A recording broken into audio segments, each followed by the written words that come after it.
Hello বন্ধুরা, দিদি রান্নাঘর ব্লগ চ্যানেলে আবার একটা নতুন ব্লগ নিয়ে হাজির হলাম। আজ যাচ্ছি বোনের বাড়ি ইটাহার, রায়গঞ্জ, উত্তর দিনাজপুরের ইটাহারে। তো সেখানে আছে বাসন্তী পূজা, সেই উপলক্ষে যাচ্ছি। আজ ছিল রামনবমীর দিন। যাওয়ার পথে রাস্তায় দেখো রামনবমীর কত মিছিল, ভিড়, এতটা ভিড় যেখানে সময় লাগে যেতে মাত্র আধ ঘন্টা, সেখানে সময় লেগে গেছে 4.5 ঘন্টারও বেশি সময়। এত ভিড় ছিল, ভিড়ে আমাদের টোটো এগোচ্ছিলই না। বাসে করেই কিন্তু এটা আরে যাওয়া যায়, তবে আমরা আজকে গিয়েছিলাম টোটো ভাড়া করে সবাই মিলে। তো দিদি আছে, মামাতো ভাই বউ আছে, বোন আছে, ভাগনা আছে, মামাতো ভাই সবাই মিলে কিন্তু আমরা বেরিয়ে পড়লাম ইটাহারের উদ্দেশ্যে। আর এই যে রাস্তায় দেখো রামনবমী, তার মধ্যেও সহমর্মিতা বোধটা দেখো, সবাইকে শরবত খাওয়াচ্ছে মধ্যে, সবাইকে তৈরি করে কিন্তু রাস্তায় রাস্তায় খাওয়াচ্ছিল। আমাদেরও দিয়েছে, টোটো ভিড়ে পড়েছে তো আমাদেরও দিয়েছে, আমরাও কিন্তু নিলাম। বেশ সৌজন্য বোধ ছিল ইটাহারের এই আশেপাশের এলাকার মানুষদের। ইটাহার ঢুকতে এখনো দেরি আছে 10 মতন। এই মাঝ পথেই আমাদের দেখো শরবত খাওয়ালো। একদম প্রাণ জুড়িয়ে গেল। শুধু আমাদের না, সবাইকেই শরবত খাওয়াচ্ছিল। চলে আসলাম বোনের বাড়ি। এসে দেখি এই যে আমার তাওই মশাই, মানে বোনের শ্বশুর মশাই জাল বুনছে। এগুলো তো গ্রামগঞ্জে ছাড়া আর কোথাও দেখাই যায় না। গ্রামগঞ্জেও এখন সচরাচর দেখা যায় না এই রকম হাতের কাজ। আমার তাওই মশাই খুব সুন্দর কিন্তু জাল বুনতে পারে, মাছ ধরার জাল। 81 বছর। আর মায়ের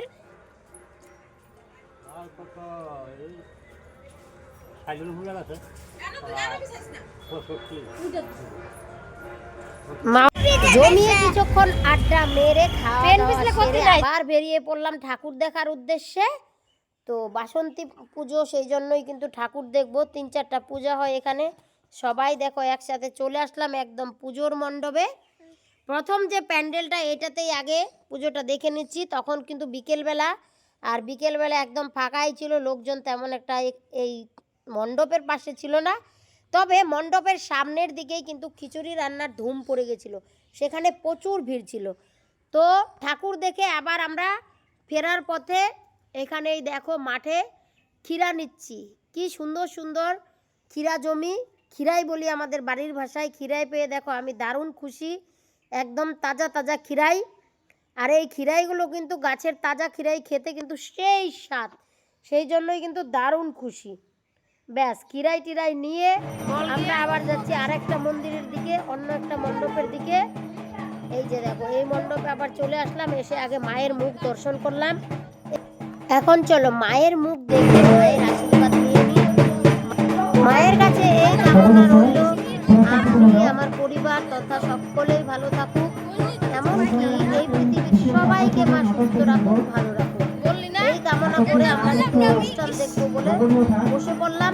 সাংস্কৃতিক অনুষ্ঠানের আয়োজন ছিল, কচিকাঁচাদের নাচ আর নাটক।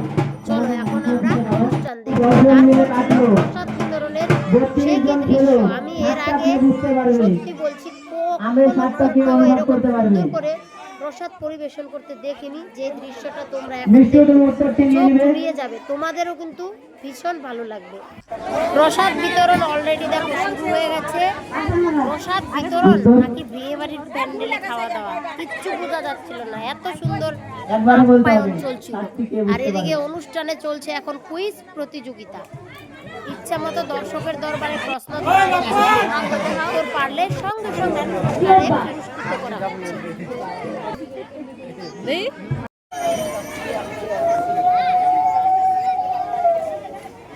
কিছুক্ষণ অনুষ্ঠান দেখে চলে আসলাম প্রসাদ খেতে। দেখো কি তোমাদের মনে হচ্ছে না যে এটা প্রসাদ বিতরণ চলছে নাকি বিয়ে বাড়ির নেমন্ত্রণ?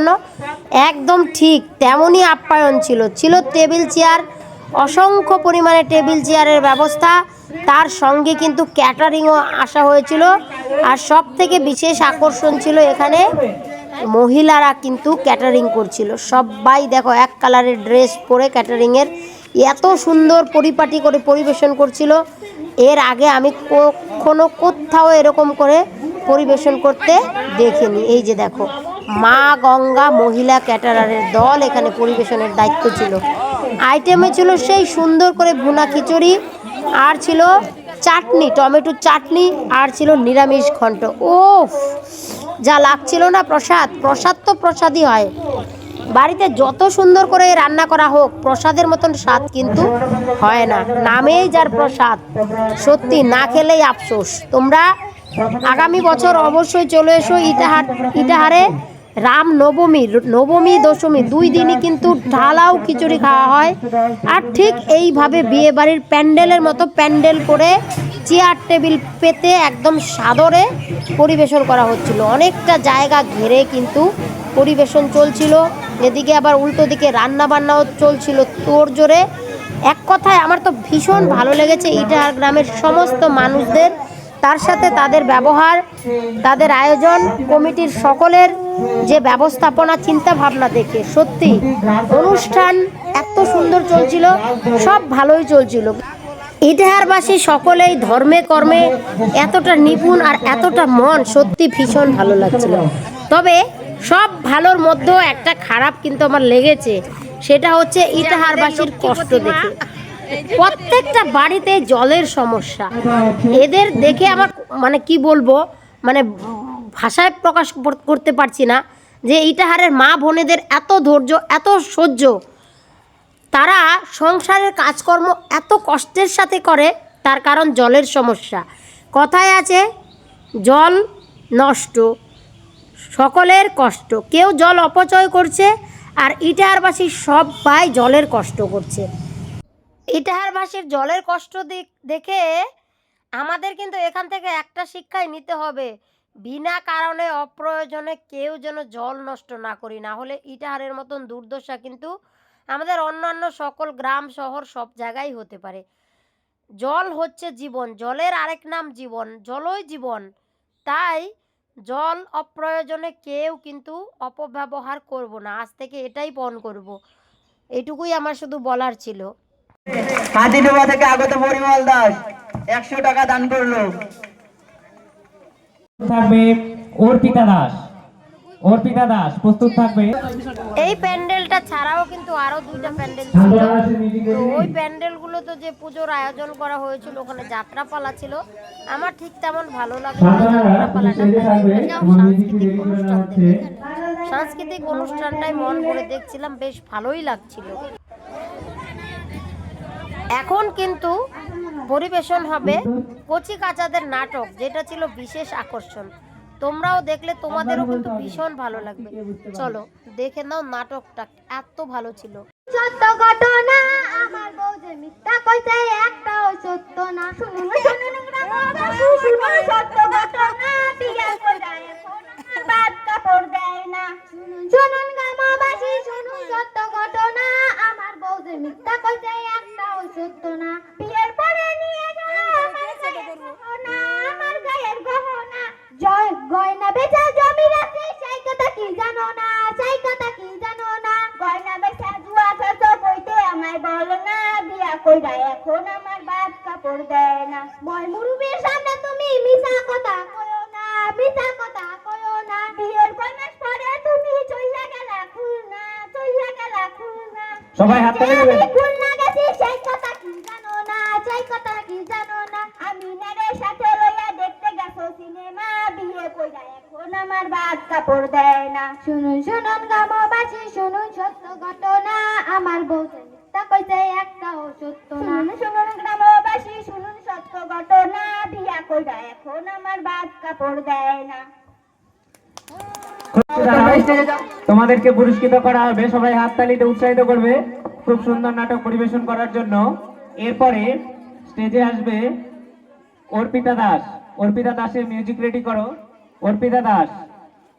অর্পিতা দাস তোমাদের মিউজিক রেডি করো। নাটক পরিবেশন করছে, তাদের জন্য একটি সুন্দর হাততালি হবে সবার জন্য। সবাই একসঙ্গে সুন্দর করে একটি হাততালি। নাটকটা দেখে আমরা কিন্তু এই প্যান্ডেল থেকে চলে আসলাম অন্য একটা প্যান্ডেলে। এখানে এসে দেখো ঠাকুর প্রণাম করে এখানে দেখছিলাম, এখানেও হচ্ছিল যাত্রাপালা আর দেখলাম না। চলে গেলাম বাড়ি। অনেকটা রাত হয়ে গেছিলো, 11:30 বেজে গেছিলো, তাই আমরা বাড়ি চলে গেছিলাম। সব মিলিয়ে কিন্তু ইটাহারের এই বাসন্তী মায়ের পূজা কিন্তু ভীষণ ভালো লেগেছে। আশা রাখলাম আগামী 12 যেন আসতে পারি। আজ তাহলে এখানেই থাক, তোমাদেরও আমন্ত্রণ জানিয়ে রাখলাম আগামী বছর তোমরাও কিন্তু সময় সুযোগ করে চলে এসো ইটাহারে বাসন্তী পূজা দেখতে। আর তোমাদের কাছে আজকের ব্লগটা কেমন লাগলো অবশ্যই কমেন্টে জানিও। ভালো লাগলে চ্যানেলটাকে সাবস্ক্রাইব করে পাশে থেকে নতুন নতুন ভিডিও পেতে উৎসাহিত করো। দেখা হচ্ছে পরের ব্লগে, ততক্ষণের জন্য টাটা।